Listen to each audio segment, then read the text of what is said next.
Hello folks, welcome back to Delboy's Garage.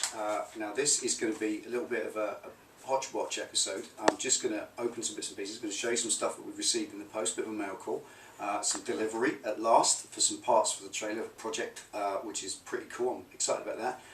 And a really big thank you to a very special friend of mine, which I'm going to tell you about in a minute. So first of all, I want to just go to this. Now this Garage Gang thing with the stickers, I've already got one from my mate Cecil in Tennessee, which is pretty cool.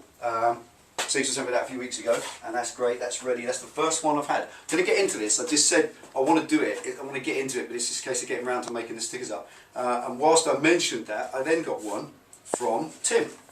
So Tim's Beetle, thanks mate, received sticker, appreciate that.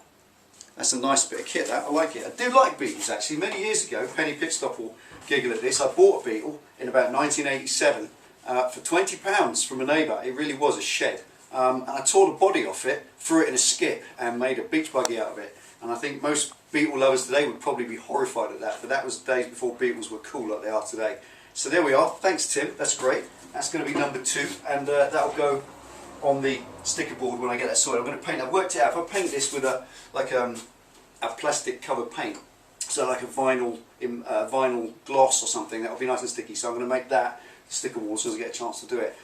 Then it comes to bringing it to my sticker. Now I've been working on it, been trying to think of different ideas.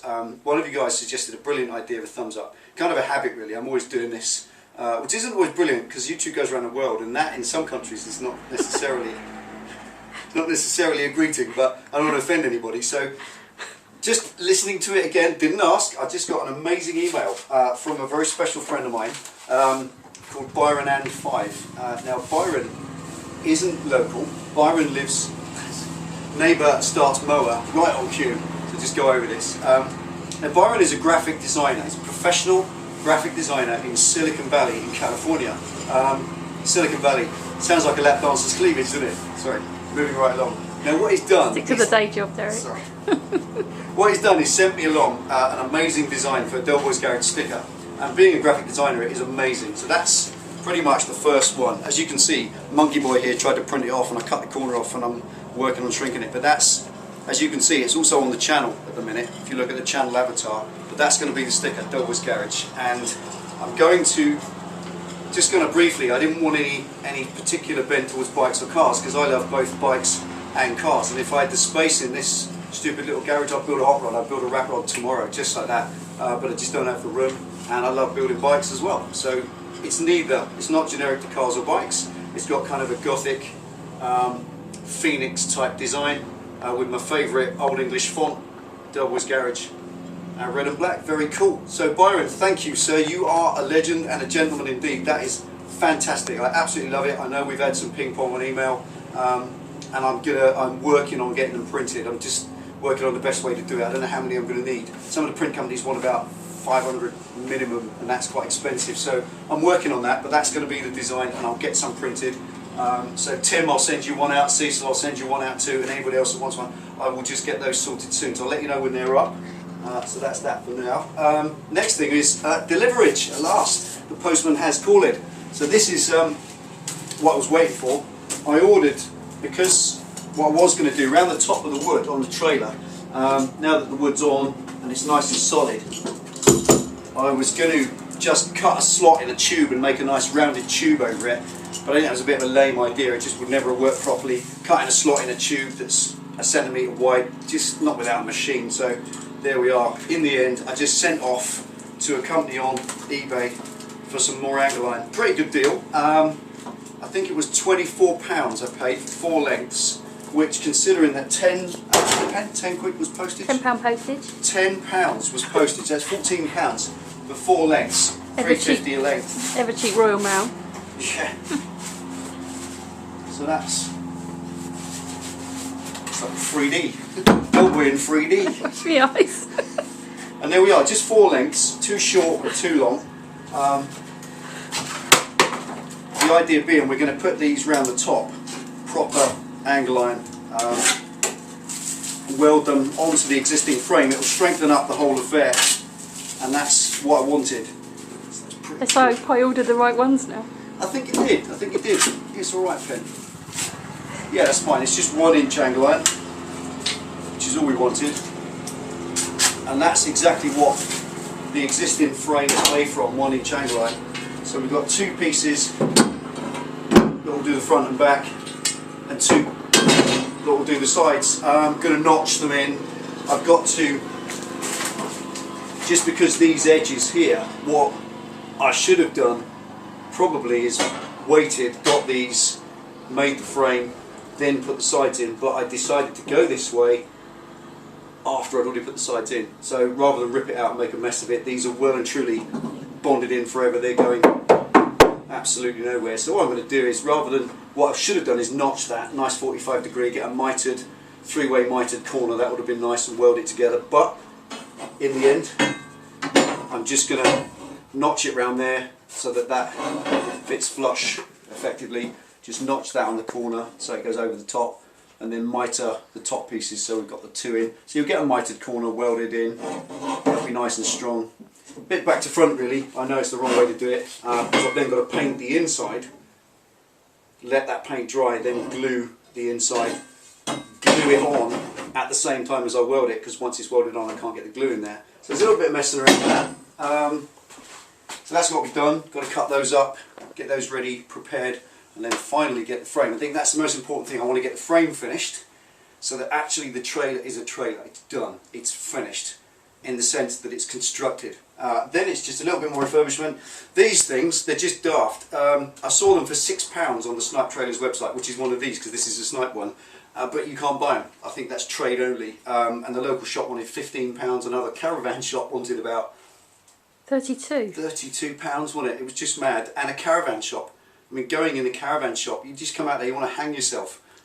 There's nothing I've ever done that is more miserable and boring than walking around a caravan shop. So we're going to just wire wheel this. It's got paint on it, and where it was a chip band's manned, you can see it's kind of Chip fat. got chip fat and gungy crap on it. So that's all going to get wire wheeled off and clean it. That's good. There's another little doodah that goes underneath. That's got bolted on. These bolts are now too long, so I've got to get some bolts sorted out. The cleats, which are going to go on the side. There's so much still to do. There is so much still to do. So let's get stuck in. Today all I'm going to do is cut these up, notch them into shape, and get a layer of paint onto the inside, which will take 48 hours, 24 hours or so to dry before I can then weld the ends in and glue them on. So there you go. Stick around, stay tuned. Let's see what happens. Right. Start with sharpening up the old pencil. Just mark off. Now, the idea is, come around.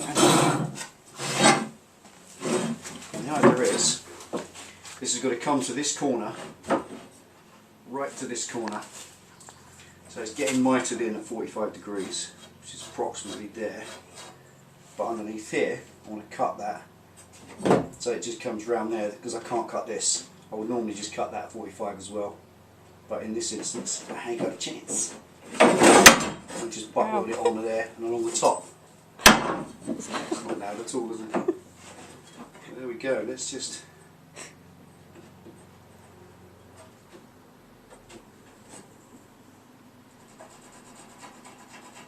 Measure that 45 in a minute.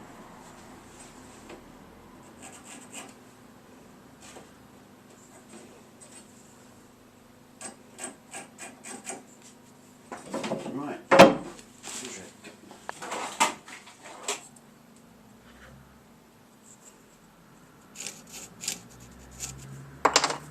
Describe it actually. Do it properly. That's it.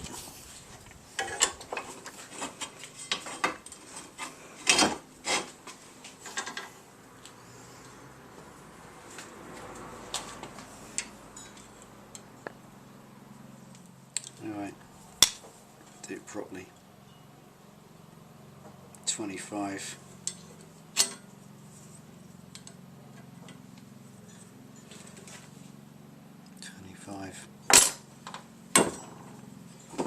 Okay, best way to mark 45 width against same length, you just go corner to corner.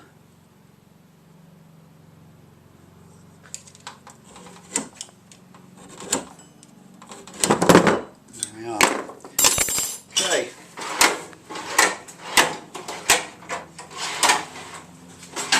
just because it gets up people's noses, a handsaw. No tools. No power tools, boys.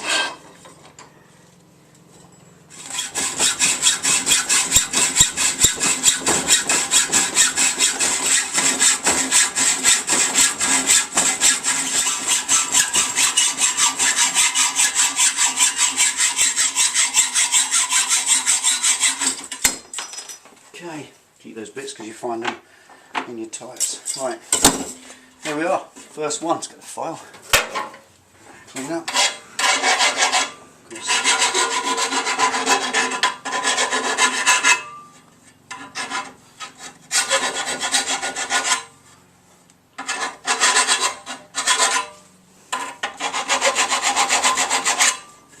Job done. Okay.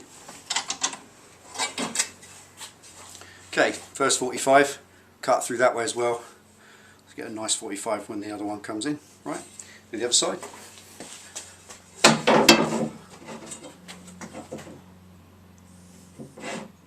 So now just got to take that section out there and across the top. Probably come inside and cut just in order to get that section out so I can lay it on top.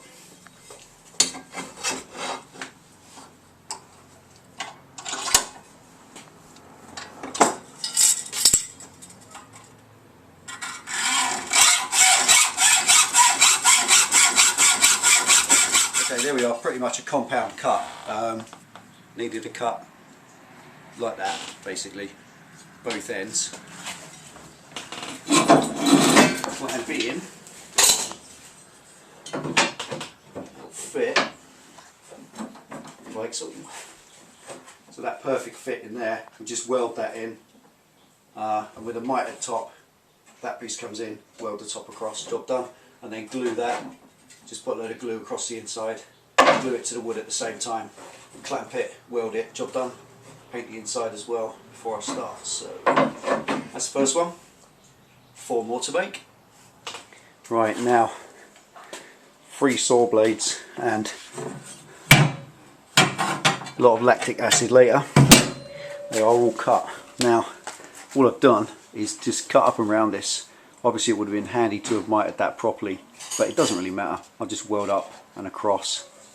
Yeah, there's wood the other side, and I'm sure it's going to scorch it, but I don't think it will burn it too much. Well, whatever it does, it does. So all that does now,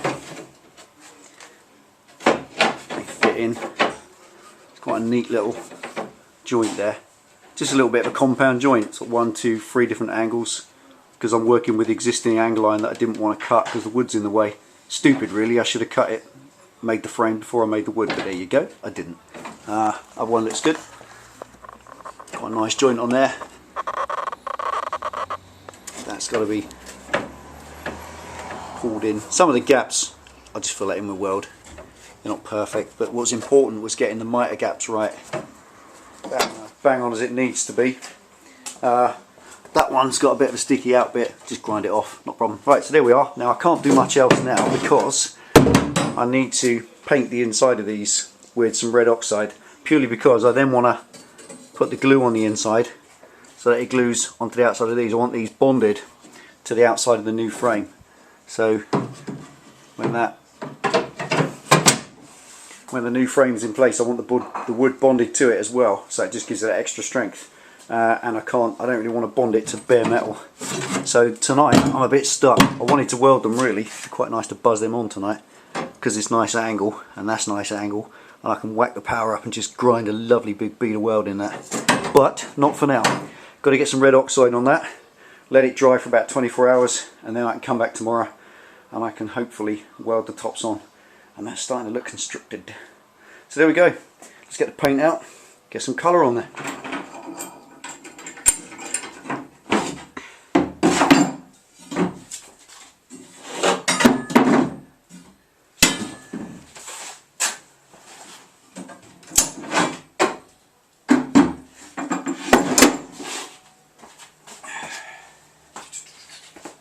Right,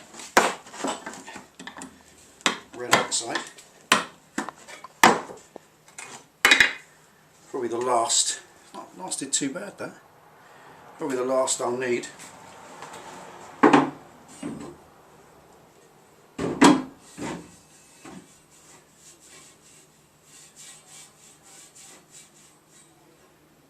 I've just off camera, I've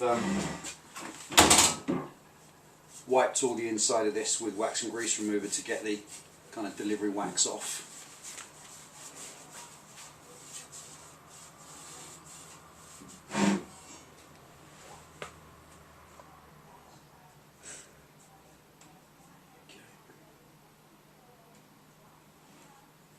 Sticky baby.